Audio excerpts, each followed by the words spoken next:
지금 바울 사도가 사역을 감당하는데 빌립보 교회에 사람을 보내야 되는데 그 일을 할 사람이 없는 겁니다.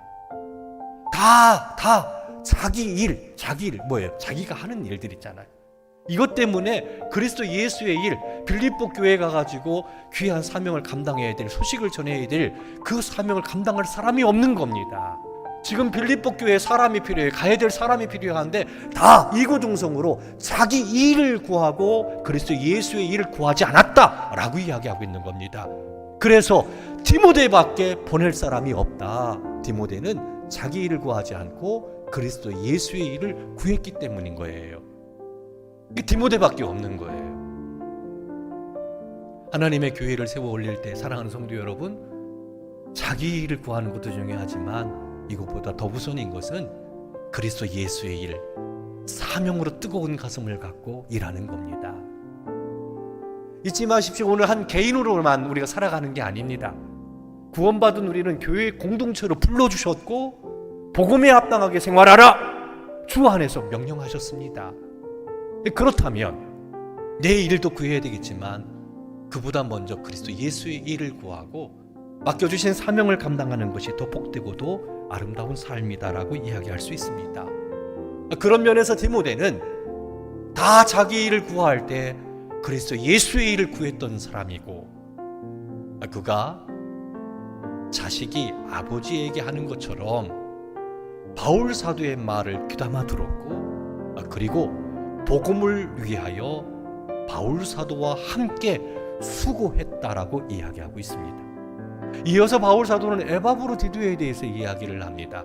에바브로디도는요, 하나님의 교회를 세워나가고 복음에 합당하게 생활하고 사명을 감당하는데 자기 생명을 조금도 아끼지 않았던 사람이에요. 성경은 그렇게 그에 대해서 표현하고 있는 걸 볼 수 있습니다. 그러니까 이 빌립보 교회의 그 뜻대로 에바브로디도는 바울 사도 곁에서 함께 복음 사역을 위해서 애썼던 사람입니다. 그런데 문제가 생겼어요.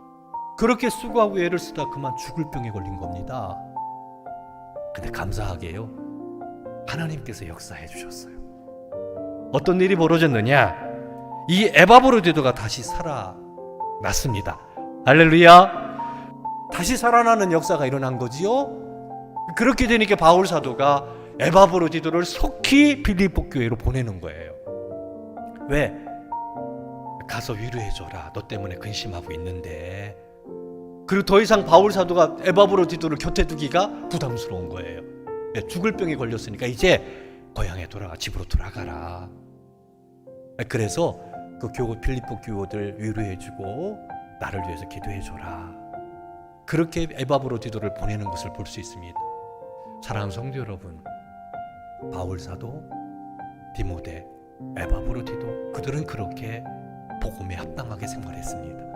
하나님의 교회를 평안함 가운데 든든히 세워나가고 맡겨주신 사명을 목숨을 아끼지 않고 패기치지 않고 자기 일을 구하기보다는 그리스도 예수의 일을 먼저 구하고 그렇게 해서 하나님의 교회를 세워 올렸듯이 지금 우리도 할 수 있습니다. 저들이 했다라면 우리도 할 수 있습니다. 이렇게 하나님의 교회를 세워 맡겨주신 사명을 잘 감당하고 하나님 보시기에 존귀한 자, 하나님의 은혜가 넘치고 하나님의 권능으로 귀한 사명을 감당하는 우리 성도 여러분들 되기를 주님의 이름으로 축원합니다.